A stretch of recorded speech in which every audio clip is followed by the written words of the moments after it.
Okay, now I'm going to show you how to find the voltage at different points. This requires that I already know where my currents are everywhere in the circuit. So I've annotated this circuit with the currents that I found earlier. When I'm solving for the voltages, what's key is I need to find this. That's a reference point, or ground, as it's sometimes called, depending on how it's actually connected. But regardless, it defines as a voltage of 0. So everything else we measure, we're going to find the voltage at A, at B, and at C is going to be relative to that point of 0. Here's the rule. When I go with the current, I'm going to lose voltage at a resistor, and I'm going to gain voltage at a battery. So going with the current this way, I'm starting off at 0. When I cross this battery, I'm going to pick up voltage. How many volts am I going to pick up? I'm going to pick up 200 volts. So now at this point, I'm at 200. Keep going. When I get to this resistor, I'm going to lose voltage. How much voltage do I lose? Whatever the voltage of that resistor is. Now this, remember, V equals IR. The current in this resistor is 5. The resistance is 8. 5 times 8 is 40 volts. So from 200, I'm going to lose 40, leaving me with 160 once I've passed that resistor. When things split, the voltage doesn't change. So if I'm following this, when I get to this point, I'm still at 160 volts. Now I'm going to lose voltage across this resistor. This resistor has 4 ohms and has a current of 4 amps. So 4 times 4 is 16. From 160, I'm going to lose 16. 160 minus 16 gives me 144.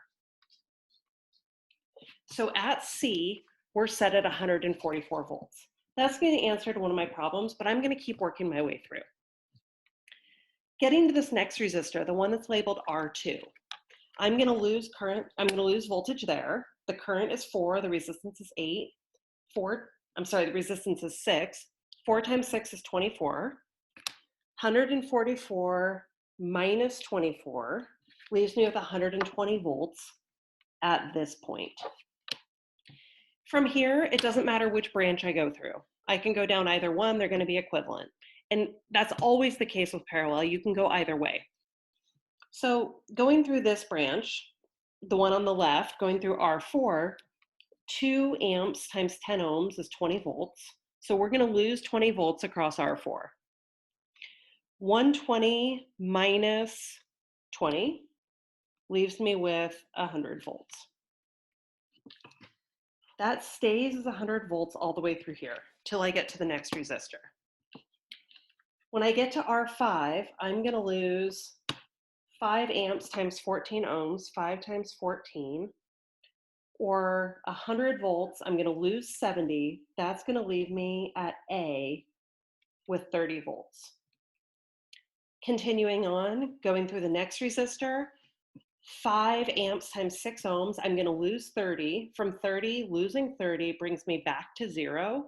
And the fact that I came back around and got 0 again tells me that I did all of my currents correctly, which is satisfying. I still need to go through the other branch because I need to find out what B2 is. So I'm going to go back to this 160 volts and work my way this way. At R7, I'm going to lose 1 amp times 30 ohms, or 30 volts. 160 minus 30 puts me at this point at 130 volts. Continuing on, going through R8, 24 ohms, 1 amp, I'm going to lose 24. 130 minus 24 leaves me with 106 at this point. Still got to get to B, so I'm going to go through R9. R9 has a resistance of 19 ohms and a current of 0.25 amps. 0.25 times 19 tells me I'm going to lose 4.75 volts there. 106 minus 4.75 leaves me with 101.25. Next resistor, I'm going to lose 5 times 0.25. I'm going to lose 1.25 volts, which brings me to this point at 100 volts, which is great because notice that how this is contiguous with that, with no resistors in between. It is a great sign that I got the same voltage at that point and that point. Now that I have this mess, I'm ready to answer my questions.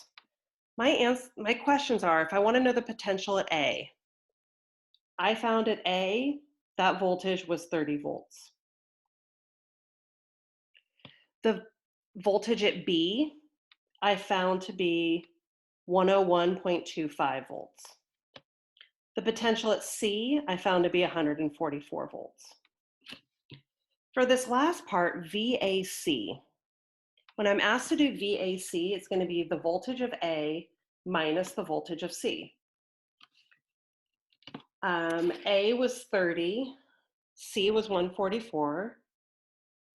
30 minus 144 gives me negative 114 volts. And that's how I solve this particular circuit. In some other circuits, you may find that your voltage at certain points is negative. It just means relative to ground, you're at negative, and that's okay. That may happen on the homework and it may happen on the quiz.